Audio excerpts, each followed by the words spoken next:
अस्सलामु अलैकुम वरहमतुल्लाहि वबरकातुहू। जिस भाई ने अब तक ये चैनल सब्सक्राइब नहीं किया है उनसे मेरी मुअद्दिबाना दरख्वास्त है कि वो जल्द से जल्द इस चैनल को ज़रूर सब्सक्राइब करें ताकि नई आने वाली वीडियो आपको सबसे पहले मिलती रहे। देखिए, बहुत सारे घरों का जो बेड़ा गर्क हो रहा है, जो घर तबाह व बर्बाद हो रहे हैं, उसका बहुत बड़ा रीज़न है मोबाइल। जो आज के दौर में बच्चे मोबाइल से जो गेम खेलते हैं और गेम भी अब ऐसे ऐसे चले गए हैं कि जिनमें डायरेक्ट बात होती है, इस तरीके जैसे ऑनलाइन वीडियो कॉलिंग हो रही है। तो बहुत सारे बच्चे अपना जो टाइम बर्बाद कर रहे हैं वो कर रहे हैं पबजी के अंदर। पबजी हो गया और पता नहीं तरह तरह के क्या क्या गेम, हमारे तो नाम भी याद नहीं रहते। अगर बच्चों से गेम का नाम मालूम करे तो बच्चा फटाफट बोल देता है और उससे कुछ मजहब के कुछ मुताल्लिक कुछ बात पूछी जाए वो हमें मालूम नहीं होती। उसका सबसे बड़ा रीज़न क्या है? माँ बाप। क्योंकि माँ बाप जो है अपने बच्चे को टाइम नहीं देते। यह सबसे बड़ा फॉल्ट है घर का बर्बाद होने का। मिसाल के तौर पर अगर घर के अंदर 6 मेंबर हैं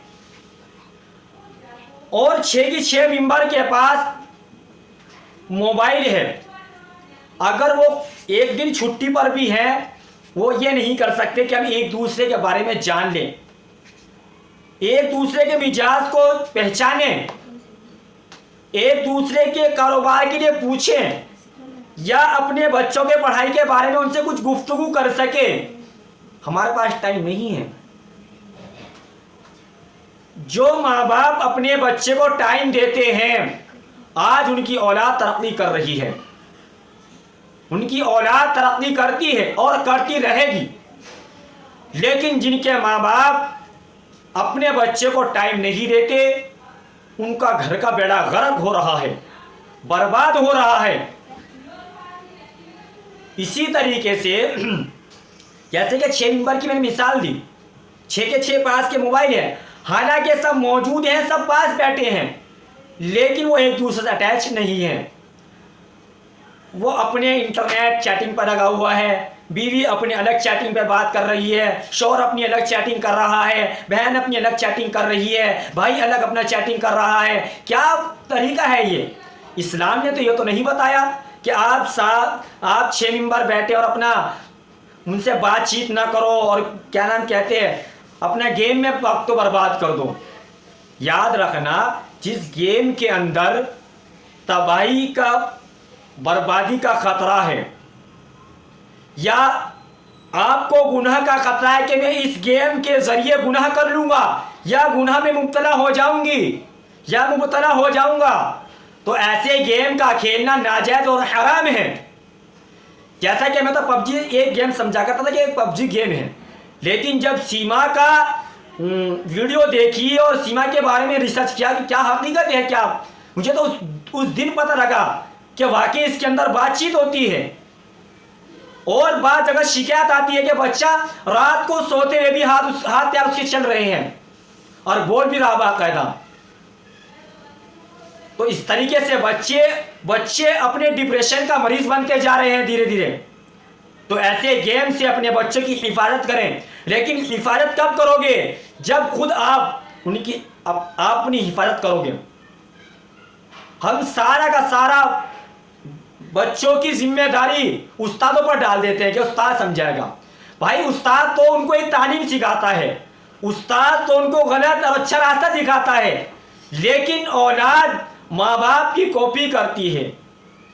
जिस तरीके से माँ बाप अपनी जिंदगी गुजारते हैं तो औलाद उनको देखकर उनकी कॉपी करेगी।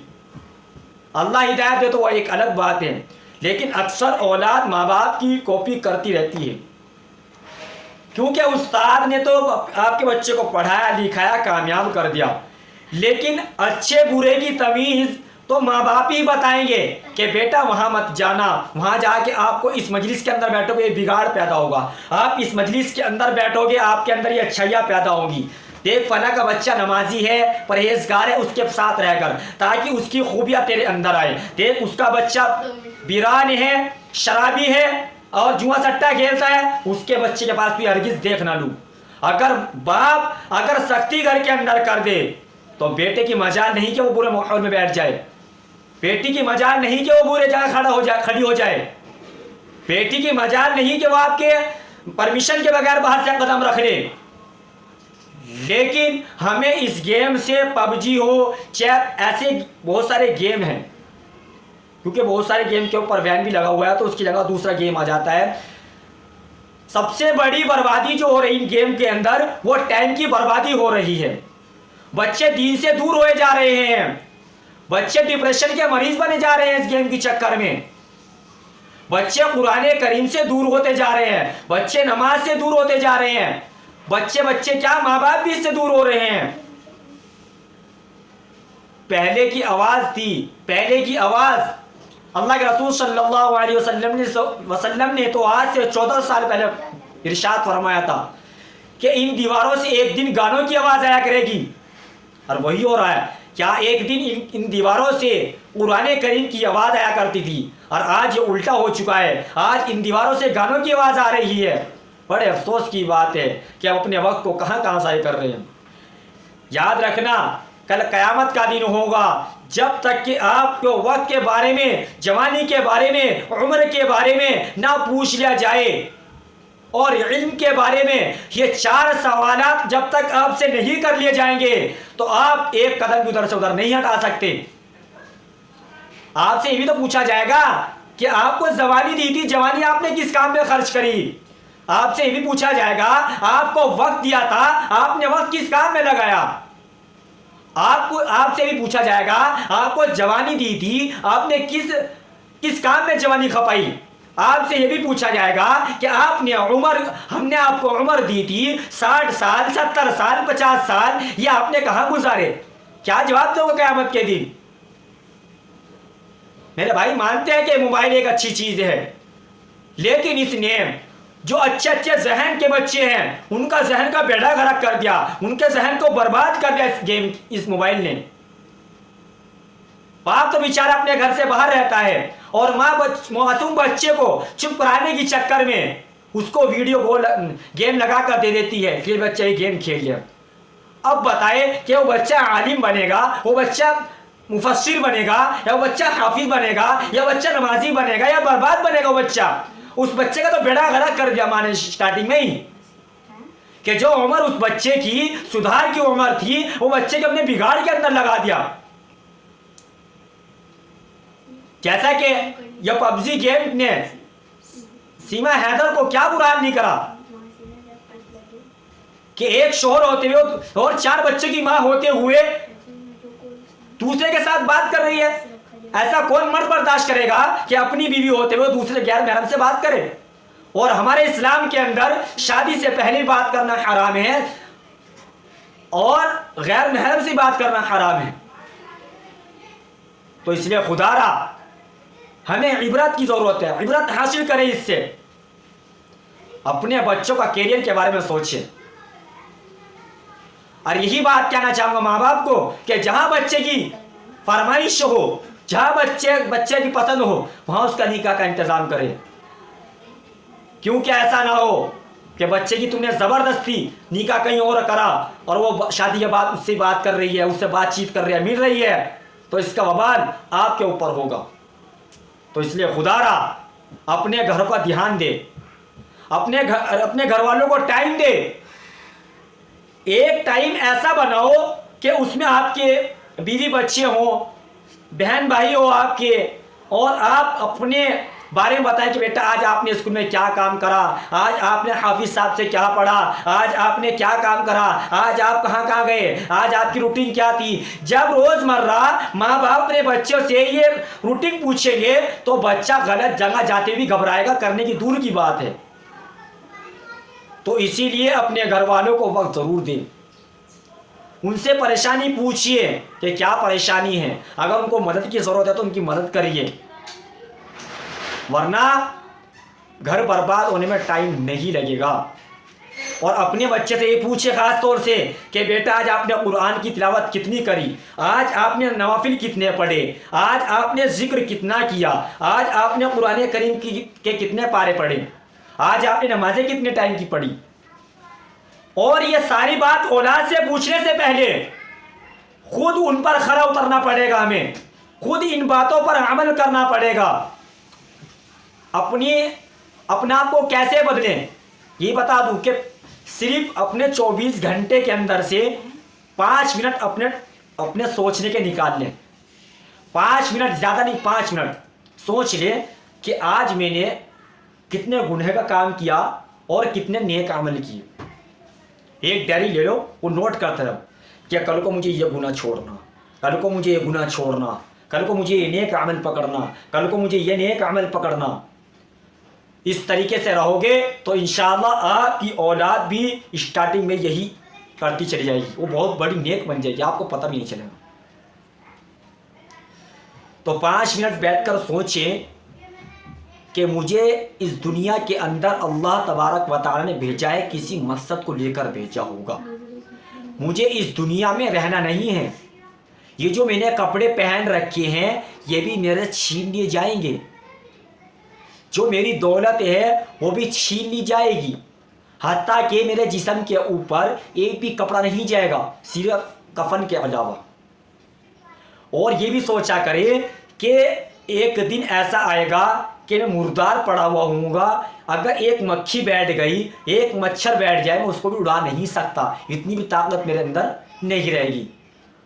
और मुझे भी एक दिन फट्टे पे लेटना होगा, मेरे भी कैंची से कपड़े कटेंगे, मुझे भी गुस्ल दिया जाएगा, मेरी भी नमाज जनाजा होगी, मुझे भी कफनाया जाएगा, मुझे भी दफनाया जाएगा, फरिश्ते आएंगे, सवालात किए जाएंगे।